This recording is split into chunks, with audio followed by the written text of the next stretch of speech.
오늘 신명기 6장입니다. 우리는 계속해서 3,500년 전 가나안 입성을 이제 앞두고 요단 동쪽 어느 광야에 40년 자신들을 지도했던 모세로부터 설교를 듣고 있는 그 현장에 계속해서 머물러 있습니다. 그 이스라엘 민족을 오늘도 다시 보고는 있지만, 그렇다고 해서 우리의 관심사와 우리의 목적이 단순히 이스라엘이라고 하는 어느 한 민족의 역사가 우리의 목적이나 우리의 관심사는 사실은 아니에요. 우리의 관심사는, 우리의 목적은 성경에 기록된 이 이스라엘 민족의 이 역사를 통해서 오늘 우리에게, 오늘 나에게 말씀하시는 하나님은 과연 어떤 하나님이신지, 그 하나님이 누구신지, 어떤 분이신지 그 하나님을 좀 함께 보려고 합니다. 여러분, 모세의 이 마지막 설교를 듣자고 모여있는 이 사람들이 지금 어떤 마음인지 모세도 충분히 알고 있죠. 자, 이제 2달 남았습니다. 가나안 입성하는데 2달 남았어요. 40년 광야가 그야말로 끝나가고 있지 않습니까? 그리고 멀리 이제 흐릿하게나마 소원했던 그 가나안 땅이 멀리 내다 보이고 있습니다. 그 많은 무리들이 이제 모세의 설교를 지금 듣고 있는데요. 이 사람들 안에 출애굽 1세대, 출애굽에서 나온 그 1세대 어른들도 있고, 그리고 광야에서 태어난 광야 2세대 자녀들도 있습니다. 1세대든 2세대든 이 사람들은 지금 자기네 역사를 다 어려서부터 듣고 알고 있어요. 여러분, 지금 가나안 쪽을 향해서 가고 있고 이제 2달 남겨 있는데, 이 사람들에게 가나안은 어떤 곳일까요? 가나안이라고 하는 뜻은 이 사람들에게 자기네 먼 할아버지였던 아브라함 때부터 야곱 때까지 살았던 땅, 거기가 가나안입니다. 그런데 야곱 때 이제 가뭄이 들었죠. 그래서 애굽, 이집트로 이민을 오죠. 다행히 그때 야곱의 아들이었던 요셉이 애굽의 총리여서 이집트에 와서, 애굽에 와서 호강하면서 잘 살았어요. 그러다 요셉이 이제 죽죠. 그리고 왕이 이제 바뀝니다. 시대가 바뀌면서 이스라엘 민족은 결국 천독꾸러기 신세로 밀려나게 되죠. 결국에는 노예로 전락하지 않았습니까? 그 세월이, 그렇게 가나안을 떠나서 애굽에서 그렇게 된 세월이 한 400년 혹은 430년 이 정도 세월이 걸립니다. 결국에는 적어도 40년 전까지는 이 사람들 족보가 뭐냐니까 이집트 노예였다라는 거죠. 그러니까 애굽 땅은, 이들이 떠나온 애굽 땅은 자기들 땅도 아니고 자기들 고향도 아니에요. 그렇다고 해서 400년 전에 살았던 자기네 조상들이 살았던 그 가나안이 자기네 고향일까요? 자기들 심정적으로는 거기가 우리 고향이야 라고 그렇게 생각할지 모르지만, 그러나 실제로는 그 가나안과 지금 이 사람들과는 아무런 보증이 없어요. 오히려 지금 가나안은 엄연히 거기 원주민들이 거하고 있는 원주민들의 땅이죠. 자, 그러니까 이게 뭐죠? 지금 이스라엘 사람들은 애굽, 이집트도 자기네 고향이 아니고 가나안도 자기네 고향이 아니에요. 그랬던 세월이 무려 400년 넘는 세월입니다. 그러니 사실 이 사람들은 한마디로 공중에 붕 뜬 민족이나 다름없는 그런 민족이에요. 자, 그러다가 도중에 40년을 또 광야에서 떠돌았지 않습니까? 그러니까 어떤 면에서 실제적인 이 사람들의 고향은 어디예요? 그냥 이 광야 벌판이에요. 이 광야 벌판이 이 사람들이 고향 같은 거하고 여기서 태어났어요. 자, 이런 역사적인 배경을 가진 이 사람들에게 다시 우리가 정착해서 살 수 있는 땅이 생겼다. 이제 저 땅에 들어갈 거야. 라는 것이 이 사람들에게는 어떤 느낌이었을까요? 자, 그런데 그럴 수 있는 조건으로 주어진 것이 딱 하나예요. 이제 새로운 땅에 들어가서 그 땅에서 정착해서 살 수 있어. 라는 보증수표는 딱 하나예요. 뭐죠? 하나님의 약속. 하나님의 언약이라고 한 것입니다. 이 사람들이 애굽 노예 400년 동안 그리고 출애굽 광야 40년 동안 어려서부터 날마다 듣고 또 들었을 이야기가 바로 이거예요. 창세기 때부터 들렸던 그 말씀입니다. 한번 모니터 보시겠습니까? 창세기 15장 13절에 보면 여호와께서 아브라함에게 나타나셔서 말씀을 하십니다. 뭐라고 말씀하시냐니까, 아브라함아 잘 들어라. 네 자손은 나중에 이제 나그네가 되어서 낯선 땅에서 떠돌게 될 것이다. 그 땅의 사람들이 내 자손을 종으로 삼고 이제 400년 동안 네 자손을 괴롭히게 될 것이다. 그래서 결국 이스라엘 사람들은 이제 이집트 노예가 되는 거죠. 그 다음 하신 말씀이 창세기 17장 8절 말씀이에요. 그리고 400년 동안 노예가 될 것이다 말씀해 놓고 그 다음에 하신 말씀이 뭐냐니까, 너는 지금 이 가나안 땅에서 나그네로 살고 있는데 그러나 내가 이 땅 전체를 너와 내 자손에게 영원히 줄 것이다. 그리고 나는 네 자손의 하나님이 될 것이다. 뭐죠? 가나안을 약속합니다. 두 가지 말씀을 약속하십니다. 이 이야기를 이스라엘 사람들은 어려서부터 태어나면서 듣고 살았던 거예요. 어쩌면 이스라엘 민족이 그 400년 노예 생활 그리고 그 지난 40년 광야 생활을 그나마 버텨낼 수 있었던 이 근거가 이 약속 때문이 아니었겠는가 라는 겁니다. 그러다가 이제 약속만 듣고 생각으로만 했던 이 말씀이 드디어 현실로 이제 바짝 자기들 앞에 다가와 있는 것이죠. 그러니 이 사람들이 지금 모세 앞에서 설교를 듣고 있는데 이 사람들 지금 무슨 생각하고 있겠습니까? 이해가 되시죠? 그걸 또 모세가 왜 모르겠습니까? 그래서 모세가 이 사람들 들으면 너무너무 좋아라고 할 말씀을 오늘 6장 설교에서 하고 있어요. 사람들이 듣고 싶은 말이 어떤 것인지 모세가 잘 알고 있어요. 그래서 몇 가지 이야기를 합니다. 보실까요? 2절 보시면 너희들 이제 오래오래 살 수 있게 될 거야. 이제 가나안 땅에 가면 너희들 자손들 이제 오래오래 잘 살게 될 거야. 3절에 가면 또 이런 말씀이에요. 너희들 이제 모든 일이 잘 될 것이야. 여러분은 젖과 꿀이 흐르는 비옥 같은 땅, 곧 여러분의 조상 하나님께서 약속하신 그 땅에 가서 이제 큰 나라를 이루고 그렇게 오래오래 잘 살게 될 거야. 이 설교를 하면 사람들이 듣고 얼마나 좋아하겠어요.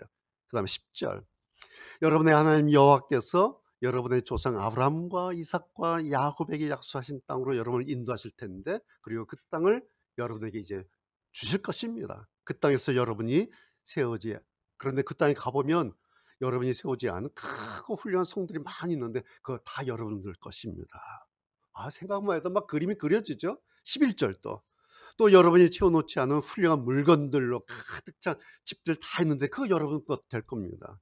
여러분이 파지 않은 우물들이 있는데 그 여러분의 우물 될 겁니다. 여러분이 심지 않은 포도밭, 올리브 나무를 있는데 그거 다 여러분들 겁니다. 그래서 여러분은 먹고 싶은 거 마음껏 먹을 수 있습니다. 이 설교 들으면 막 그림이 그려지면서 막 입에서 침이 막 나올 거 아니겠어요? 18절. 그리고 여러분의 어떤 일을 하든지 모든 일이 다 잘 될 거예요. 여호와께서 여러분 조상에게 약속하신 땅에 들어가서 그 좋은 땅 여러분 자손들이 다 차지할 수 있게 될 겁니다. 그리고 19절, 여호와께서 약속하신 대로 여러분의 원수들을 다 쫓아내 줄 것입니다 하면서 모세가 6장에 설교하면서 사람들이 들으면, 자기 백성들이 들으면 막 너무너무 좋아하고 신나할 얘기 다 알고 있어요. 그게 사실이에요. 다 이야기하죠. 그럼 막 이 백성들이 얼마나 좋았겠어요. 그런데 여러분, 이 이야기가 처음 하는 이야기가 아니에요. 그렇죠? 그리고 오늘 처음 몰랐던 새로운 이야기가 아니에요. 뭐죠? 지난 40년 광야 내내 이야기 듣는 거예요. 사실 이런 이야기 아니면 무슨 재미로 이 사람들이 하루하루를 버텨냈겠습니까? 이 사람들에게 이야기는 100번을 하고 또 하고 또 하고 또 해도 지루하지 않는, 너무너무 재미있는, 오히려 하면 할수록 들으면 들을수록 신나고 설레고 흥분되는 그런 이야기 아니겠습니까? 예. 모세가 이런 지금 말씀을 하고 있는 거예요. 그래서 모세가, 여러분 생각해 보세요. 이런 내용만 가지고 오늘 제가 6절을 뽑았는데요. 이 6절 이 본문만 가지고 이것만 가지고 설교해도 이 사람들 막 은혜 받고 아멘 아멘 하면서 막 춤추고 재물 바치고 날마다 난리가 아니었을 거예요. 뭐 이 사람들에게 뭐 부흥 집회 따로 없어요. 그냥 매일같이 6가지 절 가지고 그냥 계속 반복해도 사람들 막 은혜 받고 좋아할 겁니다. 그리고 결과적으로 우리가 잘 아는 것처럼 나중에 가나안에 들어가서 이 사람들이 정착하고 살면서 뭐 이런 복 그대로 받고 누리면서 살지요. 그런데요, 오늘 우리가 읽었죠. 오늘 우리가 6장 읽었는데 이것은 모세의 설교 한 편이에요. 6장 모세의 설교 안에는 이 좋은 사람들이 듣기에 좋은 6절만 있는 것이 아니라 이 안에는 뭔가 하라라는 게 또 많아요. 뭐 이거 해라 저거 해라 이런 게 또 많아요. 뭐가 있을까 제가 요약만 했어요. 보시죠. 모세가 뭐 여러 가지 얘기했는데 마지막 요거예요. 이것을 잘 지켜라. 여호와를 평생 섬겨라. 이 율법 잘 듣고 부지런히 지켜라. 여호와의 하나님을 마음과 뜻과 힘을 다하여 사랑해라. 이 명령 항상 마음에 기억해라. 자녀에게 가르쳐라. 항상 기억하고 그것을 생각해라. 그리고 집 여기저기 율법을 말씀을 막 써서 붙여 둬라. 여호와를 잊지 않도록 조심해야 돼. 여호와를 존경하라. 오직 여호와만 섬겨라. 여호와 이름으로만 맹세하라. 다른 신 섬기면 안 돼. 우상 섬기지 마라. 여호와를 시험하지 마라. 여호와의 명령을 잘 지켜라. 율법에 복종하라 하면서 뭐 하라가 많아요. 제가 세보니까 16가지예요. 여기만. 구분이 되십니까? 신명기 6장 설교 한 편에 이런 복을 받을 것입니다 라는 것은 6절이에요. 그런데 이렇게 해야 됩니다, 이렇게 하시오 라는 것은 16가지가 넘어요. 자, 지난번에 제가 말씀드린 것처럼 모세가 지금 설교하고 있는데 모세의 설교를 제가 히브리식 설교다 그런 말씀드렸죠. 히브리식 설교라 그래요. 모세 설교를. 히브리식 설교라는 것은 아주 이거예요. 말씀을 전해요. 말해요. 그러면 들어요. 이게 히브리식 설교예요. 말하고 듣고 말하고 듣고 말하고 듣고 생각해 보는 거예요.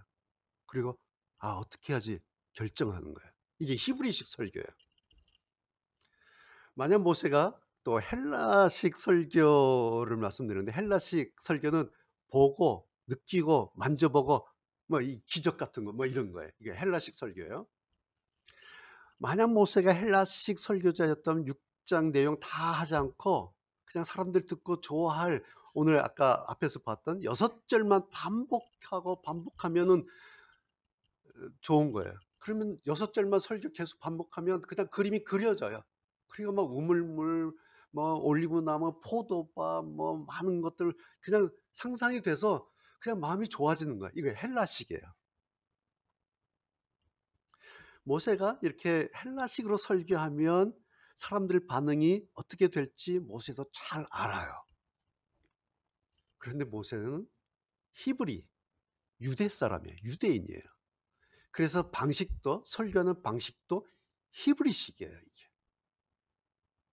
히브리식이라는 것은 다른 게 아니라 할 말 다 해야 하는 거고 해야 할 말을 다 하는 것. 이것이 히브리식이에요. 자, 사람들 듣기에 좋은 말도 있어요. 6장 안에. 그리고 들었는데 좀 부담도 되고 좀 복잡하기도 하고 저거 어떻게 하지? 좀 신경 쓰게 하는 말도 있어요. 이게 이제 모세가 6장에서 했던 방식이에요. 6절에 듣기 좋은 말도 있고 좀 복잡한 말씀도 있고 라는 거예요. 여러분 이거예요.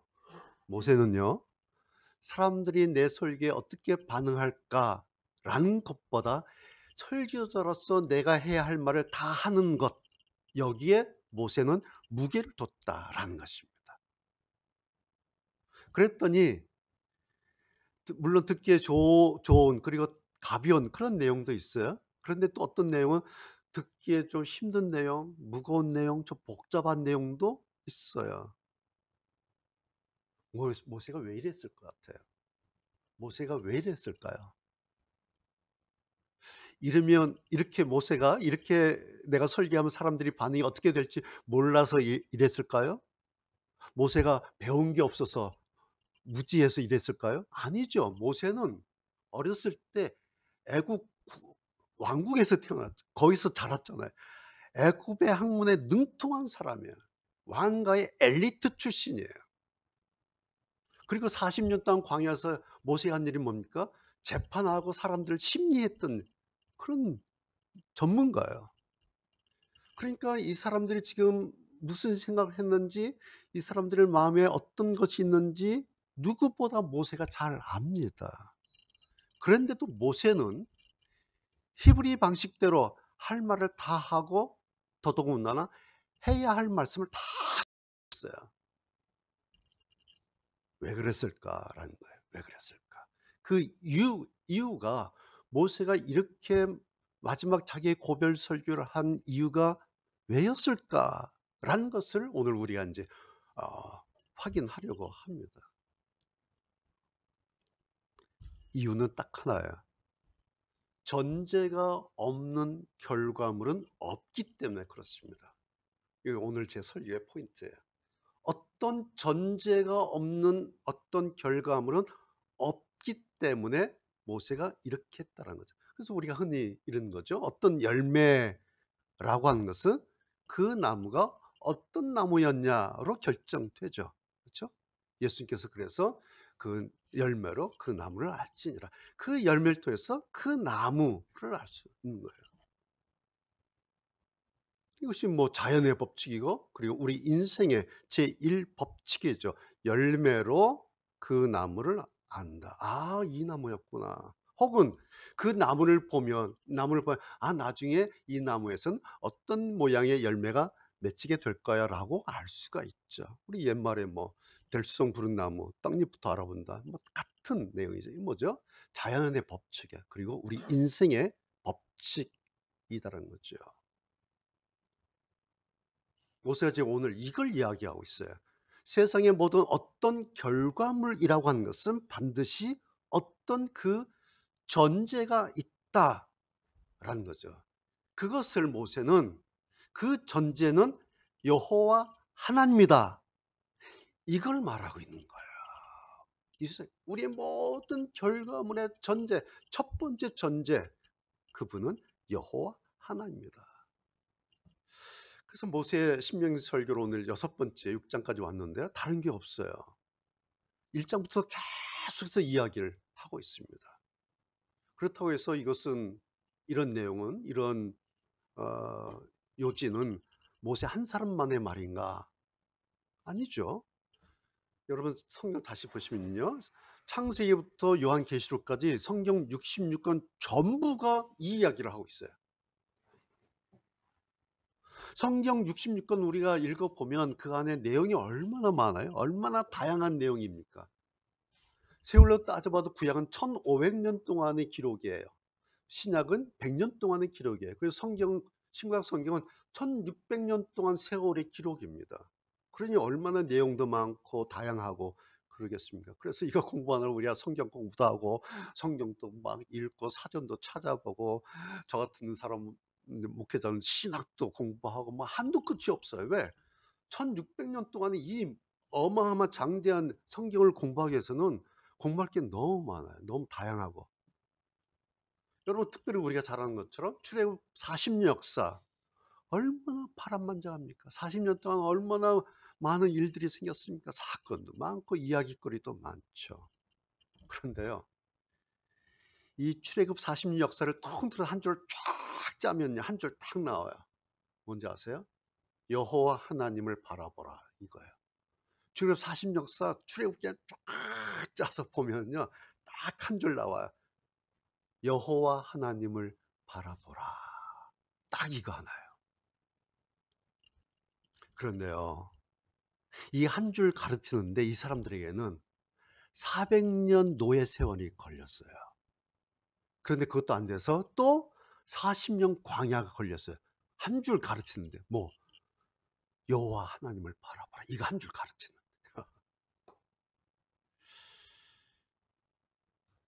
여러분, 우리 주변에 교회가 참 많지 않습니까? 여기도 뭐 위례도 교회가 참 많아요. 벌써 우리 주변에 교회가 왜 이렇게 많을까?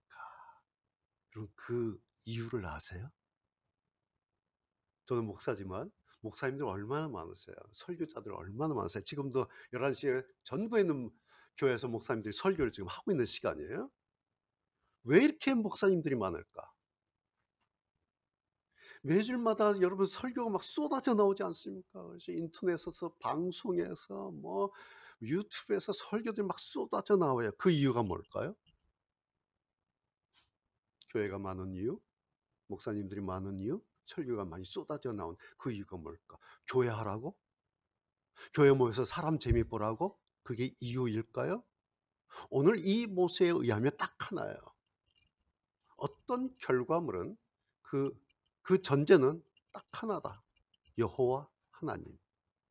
이 말 하라고, 이거 하고 살라고 교회도 많고 설교하는 목사님들도 많고 매주 설교들도 쏟아져 나가요. 이 하나님에 대해서 말하라고. 그래서 오늘 제 설교 제목도 하나님 우선으로 한번 살아봅시다. 우리가 여러 가지 생각을 가지고 여러 가지 방향, 목적을 가지고 사는데 오늘 이 모세의 6장을 가지고 제가 제목으로 그렇게 잡았어요. 하나님 우선, 하나님 우선으로 한번 살아보자. 이런 제목입니다. 왜냐고 하니까 오늘 6장에 사람들이 듣고 좋아할 6줄 있었죠. 6줄은 단지 결과로서, 그리고 결과물로 그것이 오는 거죠. 그러기 위해서 모세는 16가지를 이야기를 한 거예요. 하나님 우선하고, 하나님 신경 쓰고, 하나님 염두에 두고, 그렇게 사는 방법, 뭐 16가지를 쫙 나열을 해서 소개를 한 겁니다. 여러분, 그거 다, 저도 다 기억 못해요. 그거 다 기억할 필요도 없고요. 머리 아프게 그 16가지 다 암기할 필요도 없어요. 그냥 오늘 제 설교 이 제목 하나만 잊어버리지만 않으면 됩니다. 모세가 우리에게 소개한 16가지를 한 문장을 말하면 제가 볼 때는 이거 한 줄이에요. 하나님 우선하고 한번 살기를 바랍니다. 하나님 우선하고 살아보십시오. 이 말씀이에요. 자, 말씀 이제 마치려고 해요. 하나님 우선하고 살아보자. 하나님을 우선하고 살아봅시다라고 하는 이런 생각, 여러분 하찮게 보입니까? 하나님을 우선으로 한번 살아보자라는 이런 생각이 그냥 그저 그렇게 보이시나요 혹시? 이거예요. 하찮은 것도 아니고요. 쉬운 것도 아니고요. 거저먹게 되는 것도 아니에요. 이건 사실은요. 400년을 노예로 살아도 어려운 겁니다. 이게 사실은요. 40년을 광야 연단으로도 잘 안 되는 게 이거예요. 그런데요. 이 생각 하나 가지고 한번 해볼까라고 해보면 단지 언젠가부터 어느 날부터인가 나도 모르게 내가 그러고 있을지 모릅니다. 그게 언젠지 몰라요. 어느 선부터 그런지 몰라요. 그런데 보니까 내가 저 그러고 있네? 여러분 제가 이렇게 표현하면 목사님 그건 너무 애매하고 너무 추상적이에요. 그런 생각 들지요. 그런데 어쩔 수 없어요. 왜냐하면 이거는 수학처럼 딱 떨어지는 그런 답이 없어요. 이렇게. 그래서 성경이요. 우리한테 복잡하게 이게 어렵게 이것저것 요구하지 않고 담백하게 이거 하나만 딱 요구하는 겁니다. 하나님 우선으로 한번 살아보십시오. 오늘 예배 오신 여러분, 오늘 신명기 모세의 3500년 전 설교예요. 이 설교가 모세의 설교가요. 3500년 전 요단 땅 거기서 설교했던 모세 설교를 우리가 다시 들으면서 모세가 이 마음이었구나. 모세가 자기 백성들에게 이거 원했구나. 마치 유언처럼 마지막 설교에 이거 강조했구나. 여러분 하나님을 우선하고 한번 살아보십시오. 그래서 오늘 그 말씀을 저희들 다시 들은 겁니다. 자, 이제 그렇게 해볼지 어떨지, 내가 그렇게 할지 말지, 그 선택과 그 결정은 여러분이나 저나 각자 자기가 선택해서 자기가 결정하면 됩니다. 하나님을 우선으로 한번 살아볼까 말까, 이거는 자기가 선택하고 자기가 결정하면